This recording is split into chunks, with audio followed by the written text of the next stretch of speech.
Bonjour, pour le training d'aujourd'hui, on va utiliser notre manche à balai pour faire du snatch, technique de snatch. On va faire différents mouvements, chaque fois 5 répétitions par mouvement et on va répéter l'ensemble des mouvements 2 fois. Vous prenez le temps de pause nécessaire, ce qui vous convient le mieux pour vous permettre de travailler une bonne technique. Donc, on va commencer avec des snatch pull.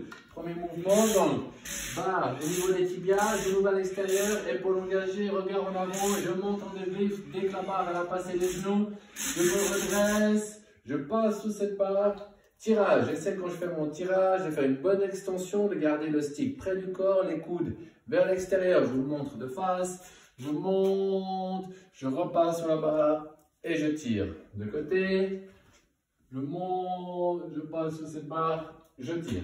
5 répétitions comme je vous ai dit. Ensuite, on va faire des high muscle snatch. Donc, position de la barre au niveau des hanches.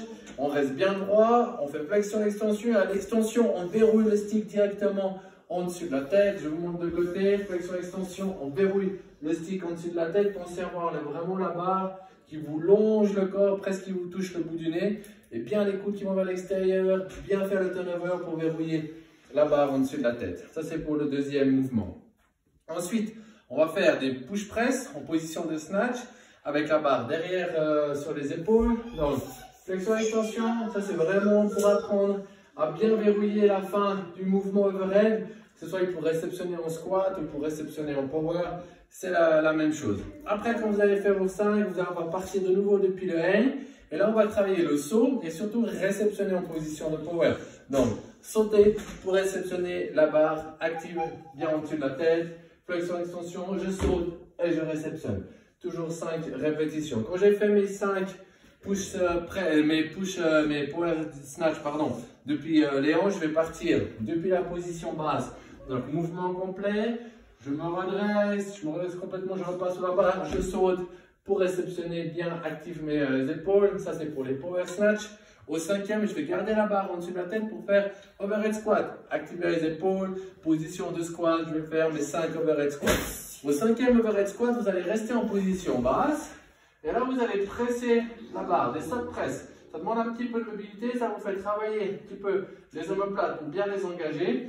Vous faites 5 répétitions et suite à ça, on va travailler en fait le pressing snatch balance. S'il te plaît. Pressing snatch balance, pardon, j'ai mon fils qui s'amuse ici. Pressing snatch balance, donc position haute, position de squat avec les pieds. Je vais presser et me presser moi sous la barre pour faire mon snatch et pas presser la barre pour descendre en overhead. Donc je presse la barre en me descendant dessous. Ça c'est pour les snatch balance, pressing snatch balance. Et ensuite le snatch balance complet, vous allez faire un saut et réception en position d'overhead squat. Saut, overhead squat, directement. Et ça, c'est pour le snatch balance. Et on va finir hang, high hang, squat snatch. Ça fait beaucoup de choses aujourd'hui. Position haute barre au niveau des hanches, je saute. Et je vais directement chercher ma position finale du snatch. Je saute et je vais rechercher. Je vais faire une petite pause en bas du mouvement pour bien maîtriser ma chute. Ça, c'est pour la phase de skill aujourd'hui. Pour le training, vous allez me faire 6 tours, 3 minutes d'effort, 4 répétitions de chaque mouvement.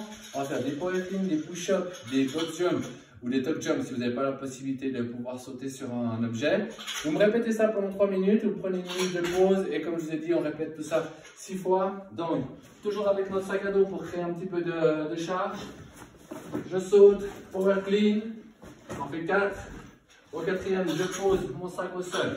Je fais mes push-ups, 4 répétitions, je peux faire, je vous rappelle, sur les genoux, il n'y a pas de souci. Et ensuite, si vous avez la possibilité de sauter sur un objet solide, je vous rappelle, ne faites pas ça sur une chaise à la maison, comme ça vous risquez de tomber. Sur le canapé, à voir comment réside votre canapé. Mais à l'extérieur, si vous avez l'occasion de pouvoir aller vous entraîner dehors et profiter du soleil, je rappelle, tout seul, vous pouvez sauter sur un banc, sur un caillou. Sinon, si vous êtes à la maison, vous n'avez pas peut-être de sauter, vous me faites des top jumps. Donc vous sautez puis vous groupez. Je vais juste vous montrer un pour éviter que je passe, que mes voisins me haïssent. Donc je saute et je groupe. D'accord? 4 répétitions.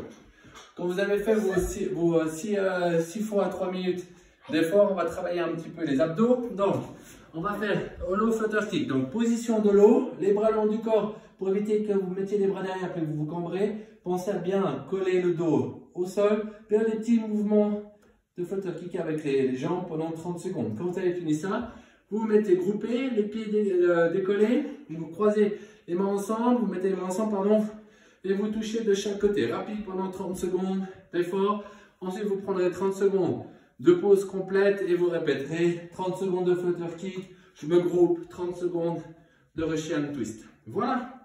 J'espère que vous vous portez bien. On se voit demain pour le prochain entraînement.